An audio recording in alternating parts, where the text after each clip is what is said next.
Welcome back to another episode of the Inquisitive Mamba Podcast. This is episode 75.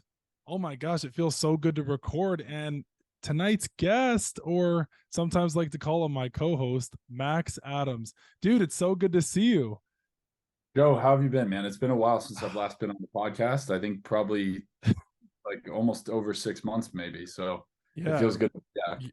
we brought you out of hibernation, but there's just too many good things to talk about right now in the world of sports. And we love to talk about sports. And we got to get people's opinions going on the internet. But I've been good, man. Just another day, and life's good. How about you? Fantastic, Joey. Living the dream in Southwest Florida. You got the glasses on. I can see there. Yeah, I just want to look like you, Joe. That's all I've ever wanted. Well, the first thing I had to ask you is what do you think of these glasses? I need your honest opinion. And if you don't like them, I'm completely okay with it, but I got to get your opinion. Well, Joey, of course I like them. I know. Why wouldn't I like them? You only got them because you saw me wearing these and you wanted to look like me. So I can't blame you. And they look fantastic. It really gives me like, an astute vibe. It makes me look more intelligent than I really am. But what do you think Yeah. of the background? What do you like? Do you like And this that's here? hard to do, Joe. I know I'm not that intelligent. But did you see the background? What do you like? I love it. I think The Breakfast Club is a fantastic movie. I actually just watched it about 2 weeks ago with my friends. Yeah. And I mean, it's just the greatest feel-good movie of all time. Because it was on Netflix too, right? Actually, I think Netflix just took it off. I don't know where we watched it, but I watched it and it made me feel good. It's a great movie. It is. Don't You Forget About Me. End of the scene. End of the movie. Classic. But Yeah. there's a lot that has been going on in the world Some of people, sports. What's up? I get the theme though. You've got the goats. You've got the goat of football, the goat of basketball, and Yep. then the goat of movies, The Breakfast Club, And Elvis right over there. and the goat of music, Elvis Presley. Some people would say differently, but I'm going with Elvis. Also, a lot has been going on in the world of sports lately. Your Bengals, they just won. They beat the Cardinals. We finally returned to the form that we were used to, the form that we were so desperately missing the last 4 weeks. I took it upon myself to, as a Bengals fan, bench Joe Burrow on my fantasy team, and unfortunately for me, but fortunately for the Bengals and my fanship, he had an unbelievable day. He did. And, I had them winning that game, but I was just more concerned about Joe Burrow's health. What's going on with the calf? We all know it's been the big storyline of the NFL for the Bengals and their fans, but he looked good. He slowly looked like he's coming back to form. Jamar Chase had a hell of a day. He had 3 touchdowns on the day. Burrow looked good. He had that one beautiful bomb to Chase for that touchdown. The way he launched that ball, yeah. That got me out of my seat there. The desert was popping. It wasn't hot in the desert, was it? But no, so it was great to see the Bengals win. They got the Seahawks next week. That's going to be a big game. Are they home or are they away? I'm not entirely sure. I don't know. Let me get the research department on this. You have to look it up, but I know that that's going to be a good game with the Seahawks. Seahawks just came off their bye week, so it'll be back home. So yep, going back home. So that should be a good matchup. yep. I hope we can continue riding this high. We know the AFC North leaders, Baltimore Ravens, fell to the Pittsburgh Steelers, so that puts us one game behind. Despite our poor start, where the AFC North leaders now 3-2. So, and we're 2-3. So, we're right in the mix after 1 week. So that was a fortunate loss by the Ravens for us. I'm so glad you brought up the AFC North with the Bengals, the Ravens, the Browns, and the Steelers, because we're going to talk about the Ravens-Steelers game, yes. But if you ask me, Max, that division is wide open. I mean, it's still so early to tell, but I just think it's wide open. The Ravens, they looked dominant to start the year. Yeah, they had that blunder against the Colts. Okay, sure, they have all the pieces. But then you go and lay an egg in the fourth quarter to the Steelers? I don't know. What are your thoughts on this whole division? We have a lot of friends that are AFC North. We got a lot of friends that are Steelers fans, Browns fans, Ravens fan. You're a Bengals fan. So what are we feeling here about this AFC North? I think it's the common story for the Ravens is they just are inconsistent. They can sometimes Lamar Jackson is MVP of the league, and sometimes Lamar Jackson is MVP of the toilet bowl. I don't know what his stats were, but obviously he couldn't produce in the fourth quarter, and putting up 10 points against the Steelers. Yeah, they have TJ Watt and a pretty good defense, but you got to score more points to win games. You can't ever expect to win a game if you're only scoring 10 points on the offense. What for me, the big problem with the Ravens there at the end of the game, end of the fourth or close to the fourth quarter there, somewhere in there, was Lamar Jackson's throw to Odell Beckham Jr., the goal line fade, and Joey Porter had something to say about that. He really the game sealing interception, if you ask me. But it's just that it was a sticky one there because it was the goal line fade to Odell. Joey Porter had the interception, but the Steelers defense was the highlight of that game. They were the storyline. That fourth quarter, they were nothing but spectacular. They had the special teams had the blocked punt there, and then they had the interception there. So Steelers have a great defense, but I do have to ask you this because this has been kind of floating around in my mind. I've seen some people, their thoughts about this. If you were to replace TJ Watt and you would have put Micah Parsons on the Steelers and you would have put TJ Watt on the Cowboys, would you get the same production, or do you think TJ Watt's like what do you think? Because I'm really feeling this one here. Really, it's hard to say. I can't imagine that they would do. I would venture to say that Micah Parsons might be a little bit better than TJ Watt, but TJ Watt definitely puts up insane stats, so it's hard to say. I'm just yeah. I think the Cowboys tend to have a little more depth on their defense than the Steelers do, so it should be a testament to TJ Watt. So would you rather have Joey Bosa? Would you rather have Micah Parsons or TJ Watt? Oh, well, as a Bengals fan, I would never ever want anything to do with TJ Watt, so I'm going to take Micah Parsons. Okay, I mean that's a tough one there. I mean, I think they're both. I mean, people that I actually despise in this world, and that's Hamas and then the Steelers.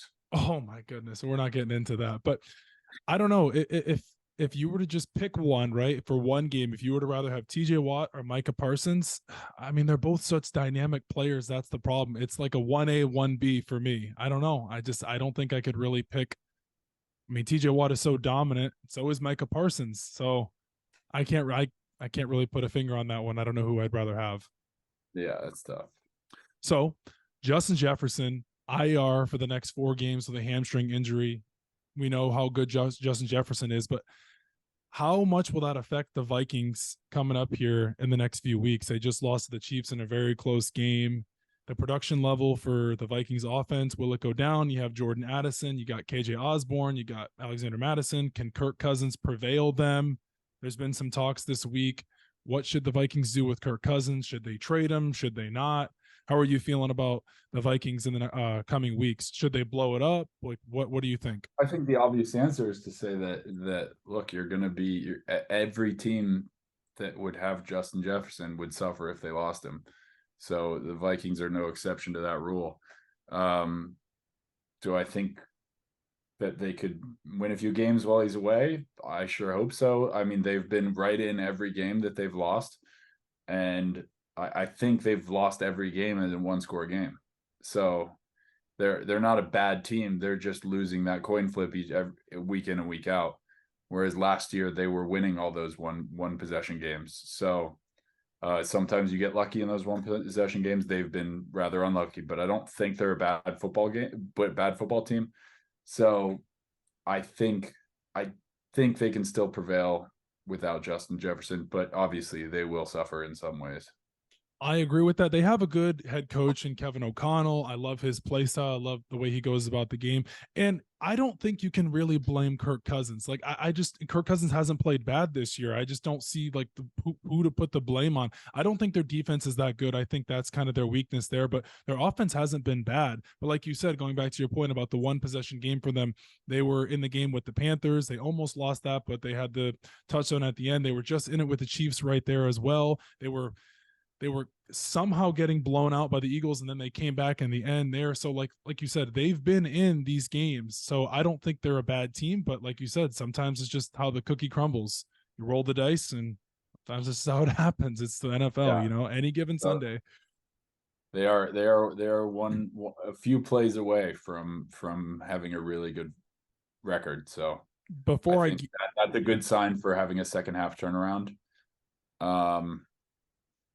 This is a really bad time for them because they probably need the turnaround to start happening rather soon. So having Justin Jefferson go down now is not good. So hopefully they can come out 2-2 over the next 4, and then come back with Justin Jefferson and try to turn it around for the latter half of the season.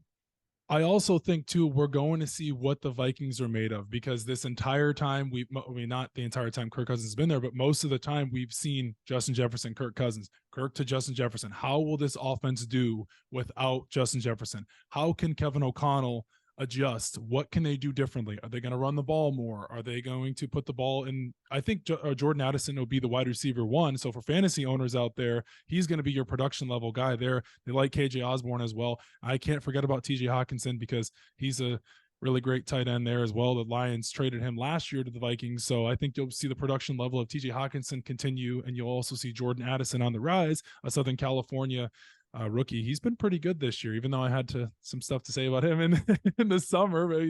I don't think I really didn't mean much. I mean, I took the L on that one there. He was really just this is a funny one. He was speeding because of his dog. So kind of took the hot L on that one there. But anyways, no, the Vikings, we're going to see what they're made of these next few weeks. And the NFC North is another division there where I guess it's really between the Lions and the Vikings. I mean, right now the Lions are 4-1. We'll get into them here in a little bit, but how about Justin Jefferson? How about Van Jefferson getting traded to the Falcons this morning earlier for a pick swap in 2025 to the Falcons? I like Van Jefferson. Yeah, you may say you're a little biased out of Florida, but I mean, he was good for the Rams in the beginning. He just never could hit that next level. And I mean, the intentions on Cooper Kupp and obviously now Puka Nacua, that's a name out of Washington, a fifth round. Guy. Yeah, fifth round pick out of Washington. He's only 25 years old. People to know that my team is named after Puka Nacua, and I drafted Puka Nacua in the 12th round of my fantasy draft, and promptly named my team after him before week 1. So I was the original Puka Nacua fan, and no one else can claim that. Well, I'm glad you mentioned that, because with Van Jefferson, right, he won the Super Bowl with the Rams. His production level has gone down since then, really. I mean, it was him and Odell, and they had Cooper Kupp still, and all the attention is on Cooper Kupp, of course. But I think it was really good for them to trade him, get him away, send him to Atlanta. He's not really doing anything for you, so it'd be cool to see him in Atlanta, back in the South with Kyle Pitts. Another Gator there. So, and plus, I just don't see what they really gained from it. Like, how many rounds did they move up?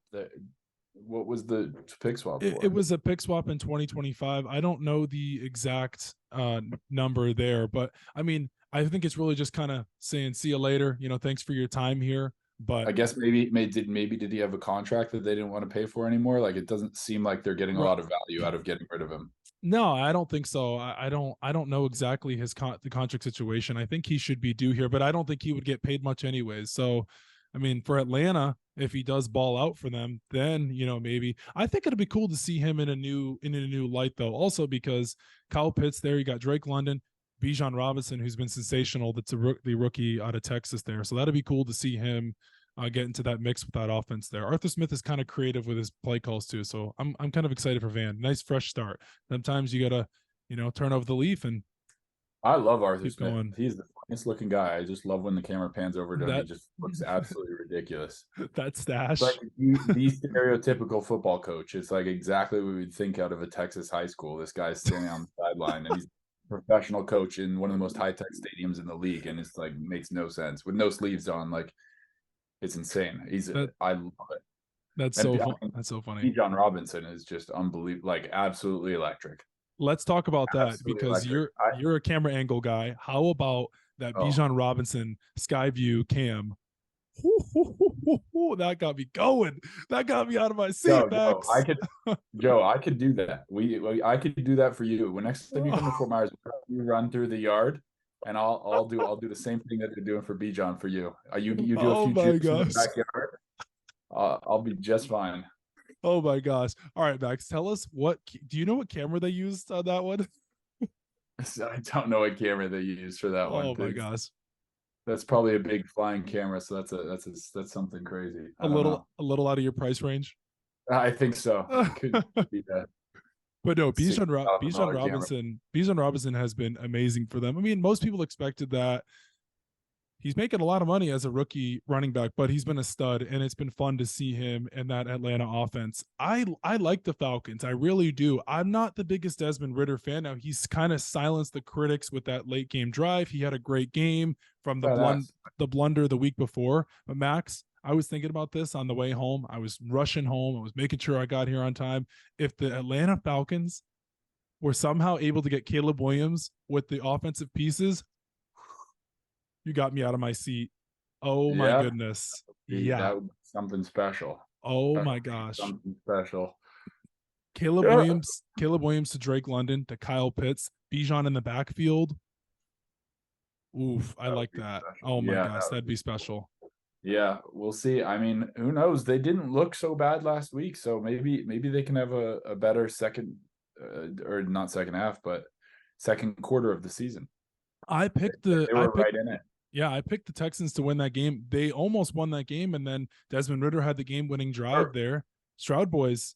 They did win. Sorry. Yeah, they did. They had the game-winning field goal. Young Ho Koo kicked the 37-yard field goal to win it. But it's kind of good to see the Falcons like somewhat good because they sucked last year, and we had the whole Mariota stuff. So it's funny that like you look at their games. In games they've won by a combined 3 points. Yeah.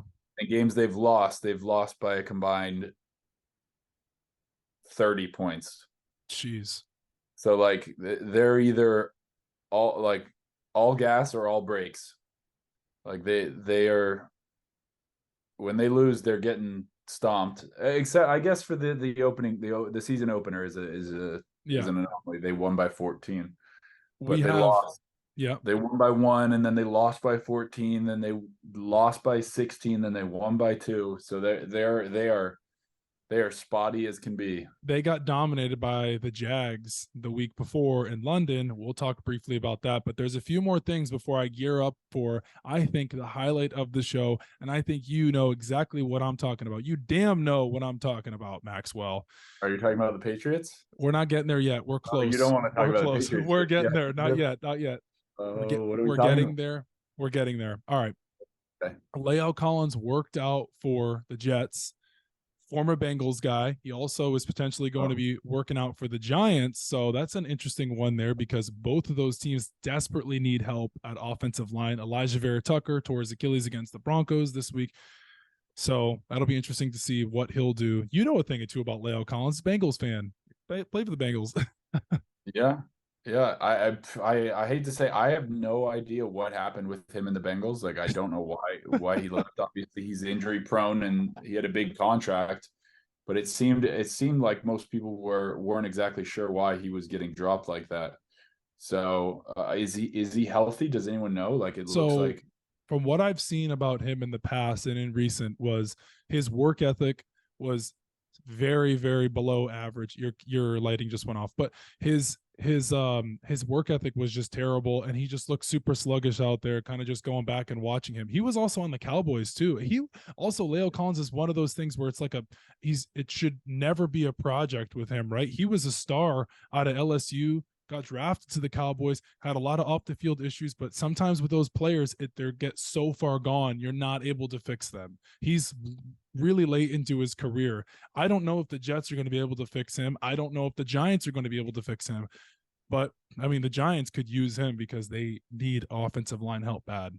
Well, all I'm willing to say is that whoever is going to get him is likely going to get him at a discount because he's had bad strength, and if he can return to form, somebody's going to be getting a hell of a steal in the middle of the season that could really turn things around. Yep. I agree with that. Well, last one here for a little of the injury bug here. Well, we got some more injuries, but this one here, James Conner, for you fantasy owners, placed on IR with a knee injury, out at least 4 games. Now, I don't really know what to make of the Cardinals. I think they're a fun team to watch. I like Josh Dobbs. I think he's cool. He's fun. He's a good backup, heart and soul guy. I like him.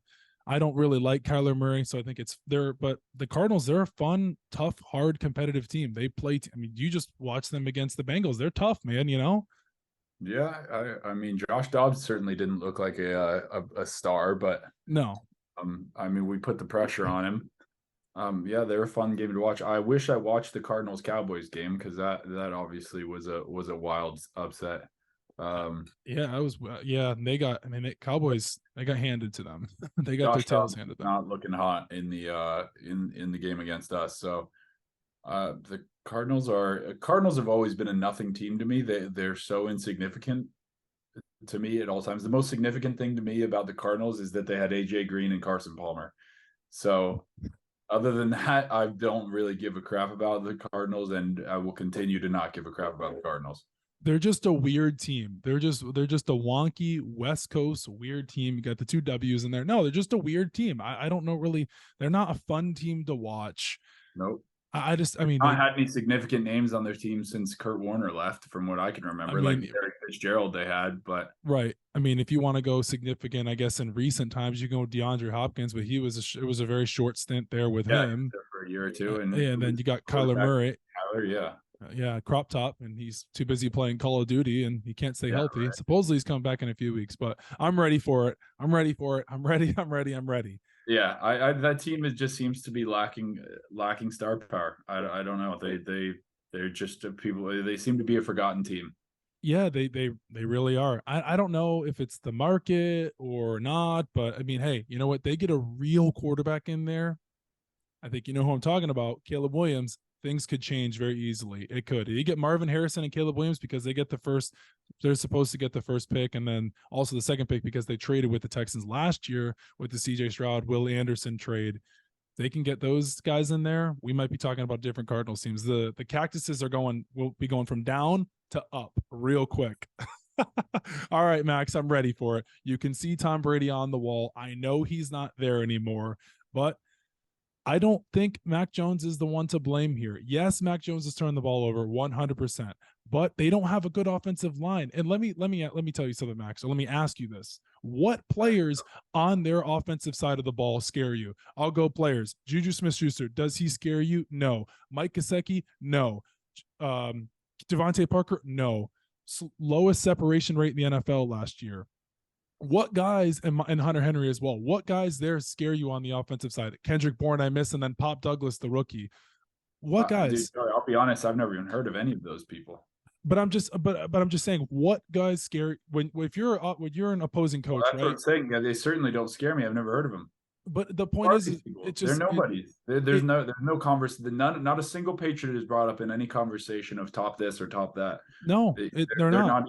They're not even in the top 10. Like is there a top 10 player at any position on that offense? Like on the top receivers. No, you don't have a run. You don't have. I mean, you have. Do you still have Ramondre Stevenson? Ramondre Stevenson and Ezekiel Elliott, but the offensive line can't block for them, so it doesn't even matter. Ezekiel Elliott's taken like four rush attempts like this entire year. He's barely been there. He had the good game against the Jets, and then against the Cowboys, non-existent, and then obviously this week against the Saints. So it's tough to watch because even if you're just watching the game, Mac Jones has no time to throw the ball. It's very obvious that they're missing a tackle. It's tough, man. It's tough to watch. Now, Zeke has had over 8 attempts in one game this year. Yeah. Now listen to this. He's a backup. He's literally a glorified backup. Yeah, exactly. Now, this one here really gets me, right? Bill Belichick says Mac Jones is the starter, right? He is QB1. He is the starter going forward. There's no controversy there at all. Then why are you benching him against the Cowboys? Why are you benching him against the Saints? What point are you proving here? You're bringing in Bailey Zappi. For what reason? If Mac Jones is the starter, what's the point? Bailey Zappi comes in here and he does absolutely nothing. He goes 3-9. He misses a couple passes. Listen, it makes absolutely zero sense, right? What are you doing? You're killing his confidence. He's been there for 3 years. His first year, he had Josh McDaniels. Second year, he had Patricia, who's an absolute dumbass. And then this year, you got Bill O'Brien, where the play calls they're not bad, but it doesn't matter. What you can call as many plays as you want. If you don't have the playmakers in the game, it doesn't even matter. So my hands are up in the air with this one here. they're 1-4 at this point. I'm realistic. Every game they play, it can be a loss at this point. You don't have the guy. You don't have the guys. You don't have the personnel like in the past when they had Brady. Okay, yeah, Brady's an anomaly, of course, but they had the offensive line. But it's like they don't have it. They really don't. Yeah, I don't even know if this win this week against the Raiders is a win. Max Crosby is going to eat that tackle for lunch this week. That is going to be an absolute nightmare. Oh yeah, it's an ugly situation with the Patriots. You really do not have anything for anyone to fear. No. And then you go to the defensive side of the ball where Belichick has built his defense for years throughout the draft, through free agency. You just got J.C. Jackson back. You lost Christian Gonzalez to the injury against the Cowboys. That was unfortunate because he was playing lights out football these past few weeks. He was on his way to winning Defensive Rookie of the Year. Some people in Philadelphia would have something to say about that with Jalen Carter on his defensive side of the ball. And then you lose Judon. You lose Judon and Gonzalez in the exact same game. Oof. And I don't know, man. I just think this year it just seems like it's a wash. You brought him up frequently. Caleb Williams. No, yeah. See the Belichick would never do it. Now Caleb Williams is light years ahead of Mac Jones. We know that, but Belichick's never going to do it. He's going to compete until the wheels fall off. He is there for that record. He's trying to pass Don Shula. Hell, I don't even know if he might sit at 299 this entire year. But the thing of, should the Patriots fire Bill Belichick? Is he under pressure? I mean, dude, the guy has had multiple years winning seasons. You're gonna have your bad few seasons, but my biggest thing is the QB will never fire him. Never in a million years. Belichick can have the rest of these years he plays out, and they could go negative. Belichick would never do Belichick could be coaching in a coffin. Yes, exactly. He'd literally be dead. He might still be the head coach of the Patriots. 100%. Yeah. But Mac Jones has no help on the offensive side of the ball.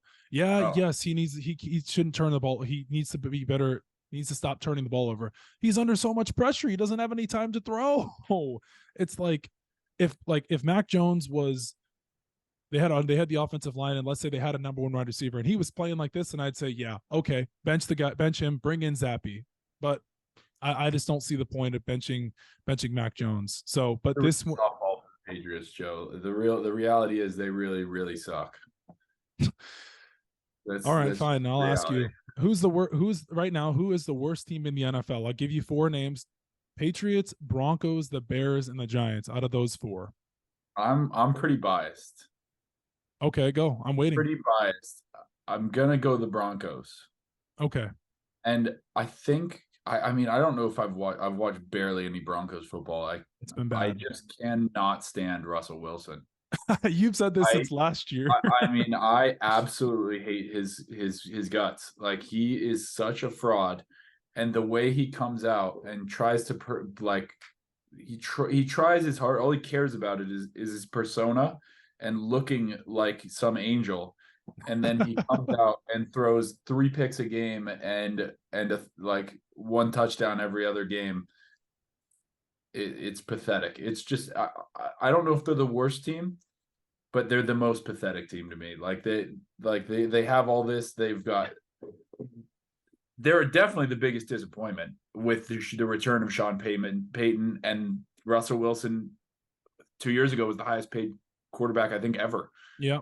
At the time of his signing his contract, and he's consistently been the worst quarterback in the league, and Sean Payton has not done anything to turn it around. So I'm gonna have to go with the Broncos there.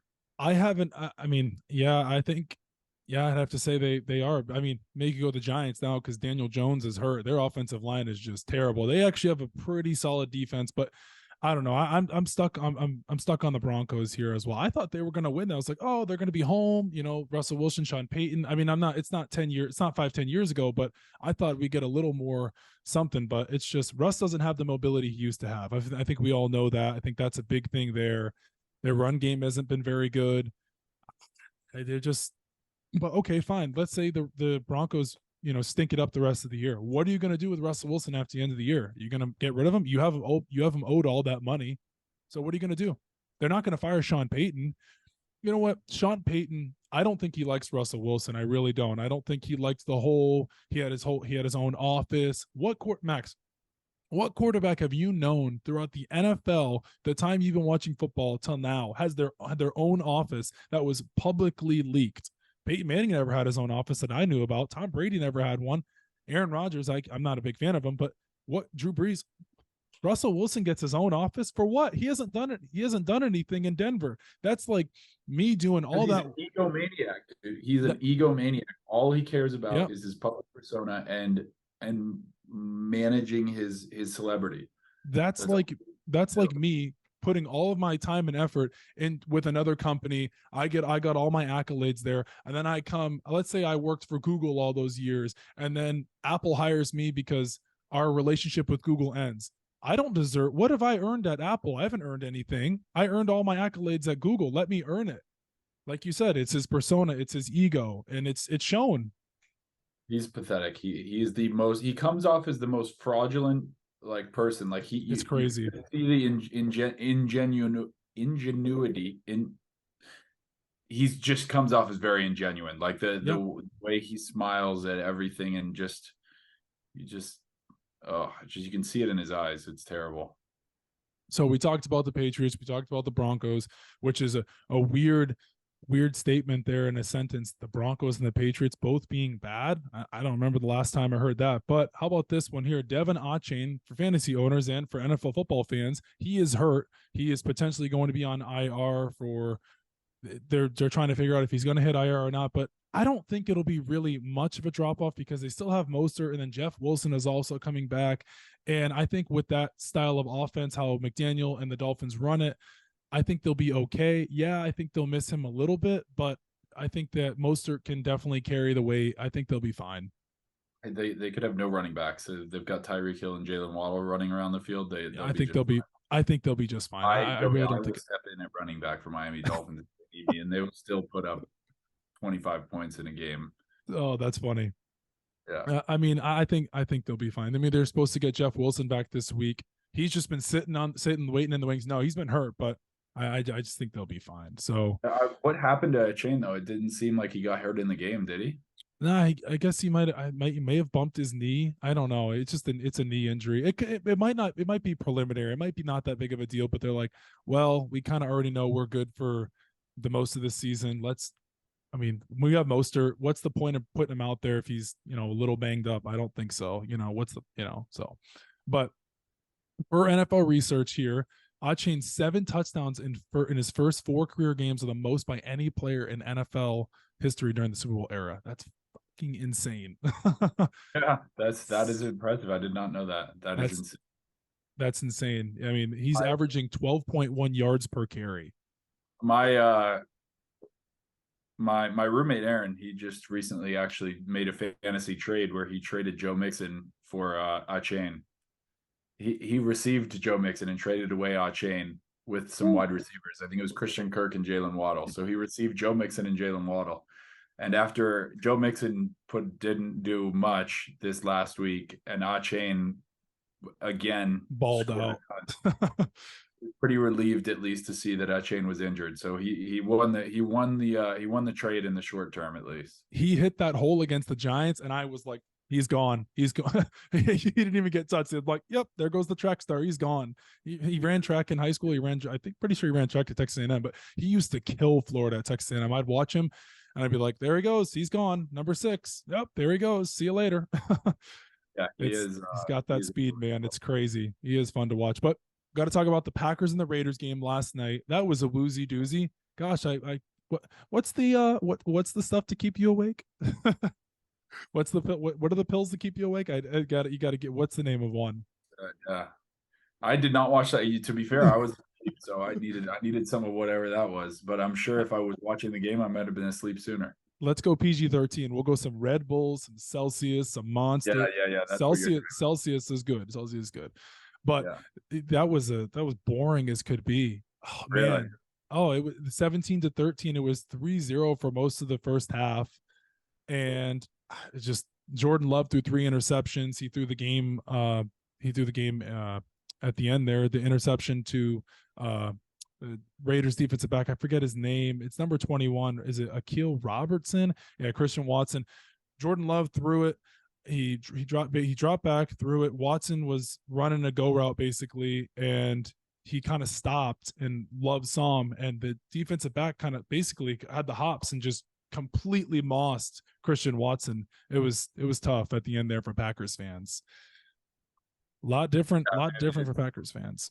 Yeah, it's a tough time to be a Packers fan. They've been blessed with Aaron Rodgers lately. So Jordan Love, though, for me, yeah, it's funny how high on Jordan Love they were, like, going into this year. They were absolutely so high on Jordan Love, and now it very quickly have they turned against him. I am not against. The thing is here, this one has been sitting in my mind for quite some time. I don't think Jordan Love really is that bad. I really don't. He's another one there. They have a lot of young receivers. Their offensive line isn't that good. Hey, at least he has Bakhtiari, even though he's hurt right now. But I mean, I don't think Jordan Love's that bad. He's still so young. He's barely gotten any reps. It's like, it's the NFL, man. This is what we do. This is what everyone does. We just got to write somebody off right away just because they've just started their career. It's like the guy just started playing NFL football. It's like it's news. It's one of those things. But yeah, Jordan. I will say, Joe, that Jordan Love. This is a pretty ugly statistic. He's yet to throw. He's thrown 60% completion rate in only one of his 5 games. He's throwing 55% on this season. I'm okay. That's fine. But they don't have a very good offensive line, and they have a lot of young receivers, and he's still just getting acclimated with them. I mean, he's only played.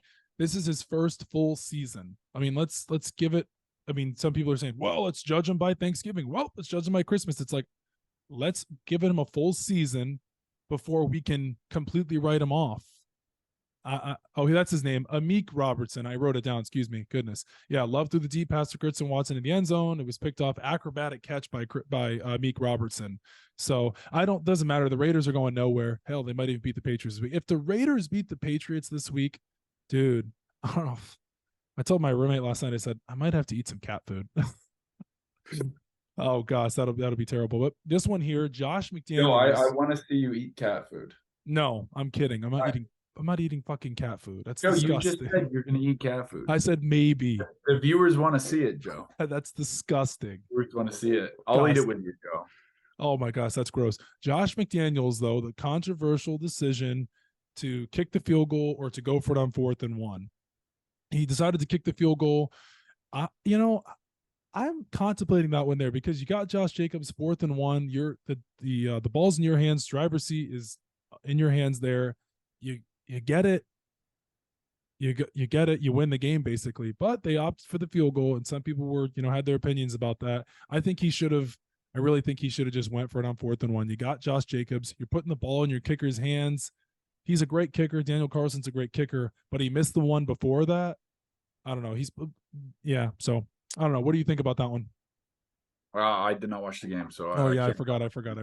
How about this though? This is a cool stat for you. You'll like this one. Daniel and Anders Carlson are the first pair of sibling kickers to play in the same NFL game since 1987. Daniel Carlson is the Raiders kicker, and Anders Carlson is the Packers kicker. That's pretty cool, if you ask me. I did not know that. I know, it's pretty cool. I like that one there. Two long snappers in the NFL that are brothers? I didn't know that, but balloons just popped up on the screen. Why did balloons? Oh, because they went like this. Oh, okay. Yeah. To the Dolphins and the Bills, long snappers are brothers. Really? I didn't know that. I just learned that. That is so cool. I really like that one a lot there. But it was cool because Daniel and Anders Carlson's their mom and dad were at the game, and they had the 2 jerseys. I mean, it's siblings brothers in the NFL. We got Travis Kelce and Jason Kelce. We all know about them, but it's still cool to see kickers as siblings in the NFL playing against each other. First time since 1987. Also since 1987, we weren't born yet, Max, but the Raiders beat the Packers for the first time since 1987 last night. Would you believe that? That's insane. Shut up. No, I saw it earlier. Yeah. I guess it makes, they don't play all that often. So, they only play. The Packers were play once every 4 or 5, 3 or 4 years. Packers were dominant for years. So, I could totally see it. The Raiders have sucked. Had the Brett Favre years and the Aaron Rodgers years. Yeah. The Raiders have not done much, have they? No, they really haven't. let's Their talk. best player was Sebastian Janikowski, I think, in the last 20 years. And the Raiders, yeah, they haven't. I mean, they had what's his name, but he was a bust. Jamarcus Russell. He never turned out to be a whole lot of. No, I think it's a pretty cut and dry that Sebastian Janikowski is the greatest Raider of all time. Marcus Allen. I've never. Gene I know Upshaw, Ken Stabler, Max. Come on now. I would say Sebastian Janikowski pretty comfortably clears all of those players. Max, Fred Biletnikoff. Sebastian Janikowski, dude. He held the record for the longest field goal for like 15 years. I love you to death, brother, but he is definitely not many. the best. How many field goals did Fred Biletnikoff kick? Like they only have an award named after him in college football. He's only one of the greatest receivers in NFL history. I'm not saying that he's not. I'm just saying that Sebastian Janikowski has more influence on the game of football than that guy. I'll take Max Crosby over Sebastian Janikowski. You're the only reason that because listen, we never got Sebastian Janikowski at the end. He went to FSU. His frame, I think he would have been a good D end. He went to FSU. He was like 5'8", 350 pounds. Like he was built to be a defensive lineman. He went to FSU too. I know. I'm well aware. Is that a vape or a chip clip? This is a chip clip that I found on my desk. You're not pulling a Mike McDaniel right now, right? Against the Buffalo Bills wild card game. Yeah, absolutely not. Max, let's talk about it. Talk about it, Joe. Niners, Cowboys. 42-10. 42-10. Dak Prescott getting benched is the most hilarious thing I've ever seen in my life. Brock Purdy is a top blank QB. Give your thoughts. I'll give you mine. Oh, man. There's a lot of good quarterbacks in the NFL. I think you can pretty safely say that Brock Purdy is a top 11 quarterback. I was going to say 12. Yeah, somewhere in there. Yep. I would say that. I think you could put him all the way maybe up to 8. Like you could argue in those ways this year only, obviously. Like his performance this year has been insane. Yeah. Okay, we'll stick on the Cowboys before I give you this one. You're going to fall out of your seat, but that's okay.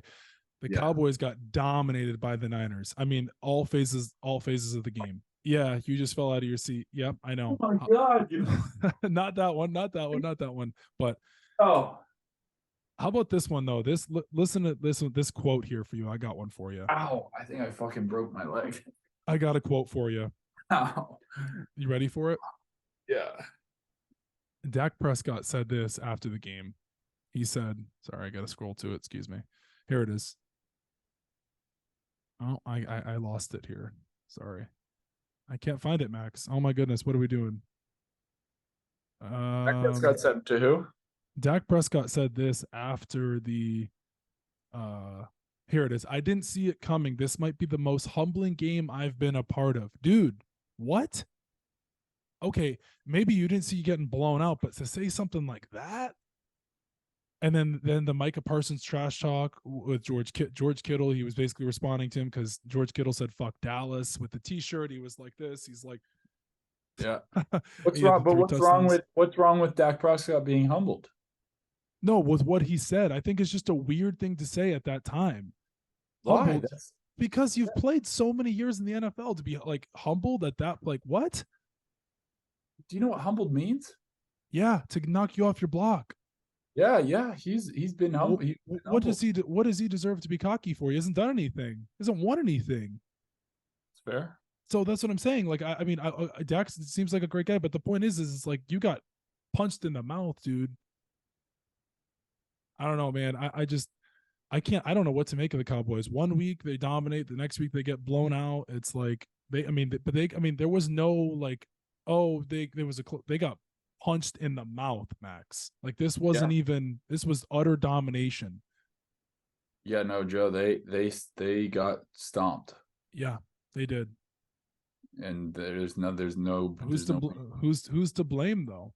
Dak, the defense, the off, like who's to blame? Because the blame's all going to go to Dak, of course, because he had the 3 interceptions and the bad game. I think you have to share the blame when there's a defense that allows 42 and an offense that only scores 10, but the 10 points. Yeah. But the thing about the Cowboys too is they have pieces. Like they're not a bad team. Like they have Tony. They have Tony Pollard only put up 8 points. Can he run the damn ball? Like, give him the Tony Pollard is not a running back one. I'm sorry, he's not. He's not an every down back. He's not. I'm sorry. I don't see it with him. He's not a every down back. That's just the way when you're watching him, he's a good running back, but I don't think he's a serviceable 1, 2, 3 down guy. He's not a Josh Jacobs. He's not a Derrick Henry. I mean, yeah, they're different style running backs. He's not a Chubb, but those are your guys right there that are 1, 2, 3. Even McCaffrey's a 1, 2, 3. I mean, McCaffrey's a sensation. He's an anomaly. He could put himself in the MVP conversation. If not, he's definitely going to win Offensive Player of the Year. But yeah, I don't know. But also too, the Niners are really, really good, Max. I mean, they don't have any weaknesses. Like, just going by their personnel group, if you just go by, I mean, quarterback Brock Purdy's in a great situation, but you go to left tackle, you got Trent Williams. Okay, you go to tight end, you got George Kittle. Okay, Brandon Ayuk. Okay, Deebo Samuel. It's like McCaffrey running back. Then you go to the defensive side, it's even crazier. Hargrave, Fred Warner, Dre Greenlaw, Drake Jackson, Bosa. How do you, like, what? Charvarius Ward, Lenore. Their defense is they're just stacked. Who's that Polynesian guy that's their safety? Yeah, Hufanga. Yep. Teleno. I don't know how to pronounce his name, but Hufanga. He's from USC. But yeah, no, they're just loaded. It's disgusting. They're unbelievable. It's not. I don't even know how. It's not even fair. It's insane. It's like they're just domination. So that Christian McCaffrey trade last year might go down as one of the greatest trades.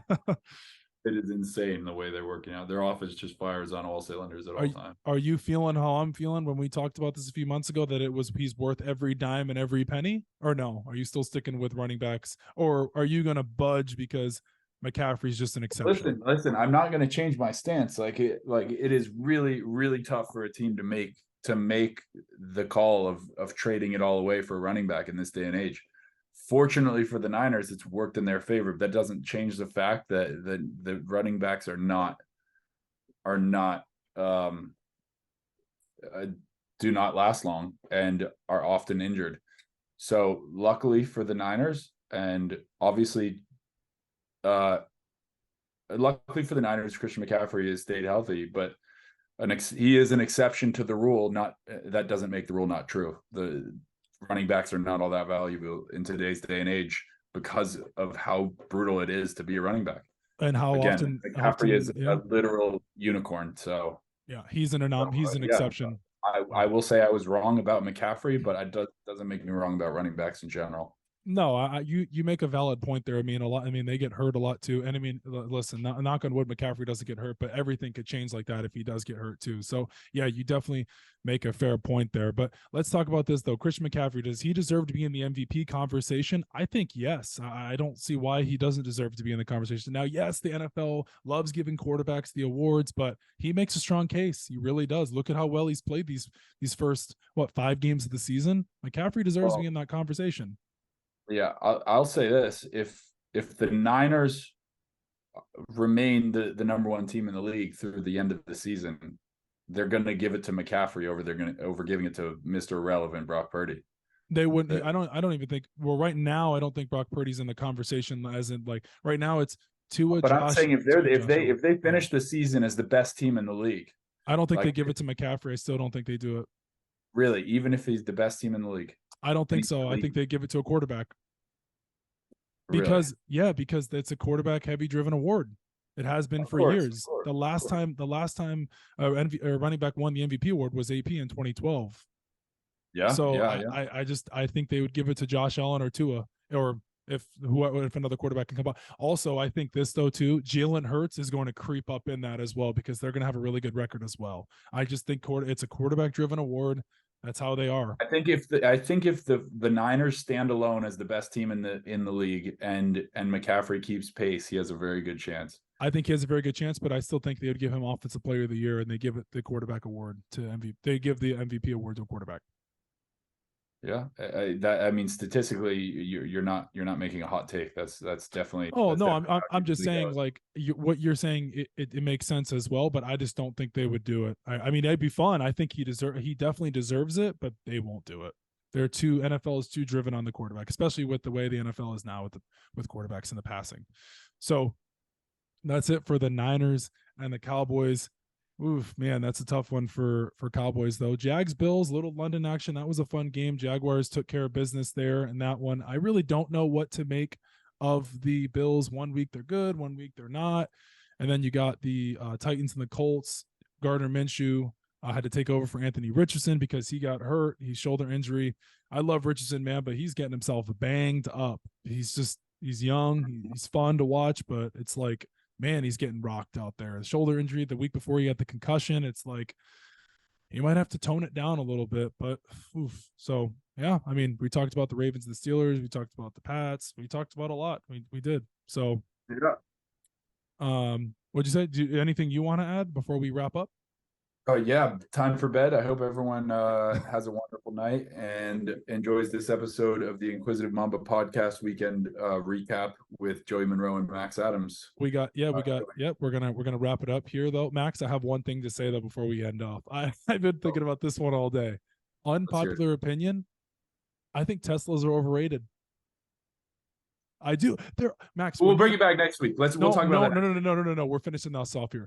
Teslas are overrated, Max. They are. When you look at them driving down the road, they're ugly, bro. They are. I'm just sorry. They are. They're just ugly, Max. They are. You get. I do not like seeing. I did not like seeing 350 like, Teslas on my ride to work. It's like, I mean, living in Florida, it used to be F-150s. Now all you see is Teslas. Really? And that's crazy. Yeah. That's insane. Yeah, Teslas are everywhere. They're everywhere. And, I mean, they're not pretty cars. They look ugly. fine. They're I wouldn't say they're ugly, but they're ugly, Max. Certainly not. They're not class leading in looks. I'll say that for sure. They're not. What's better? What's better looking? My glasses or a Tesla?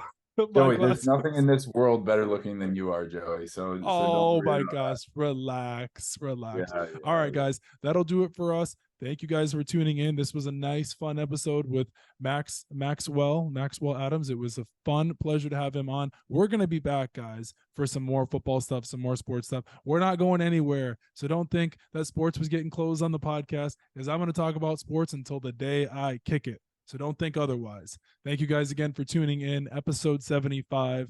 You know where to find us, the Inquisitive Mamba Podcast on Spotify, the Inquisitive Mamba Podcast on Apple Podcasts, 3,500 impressions in the last month.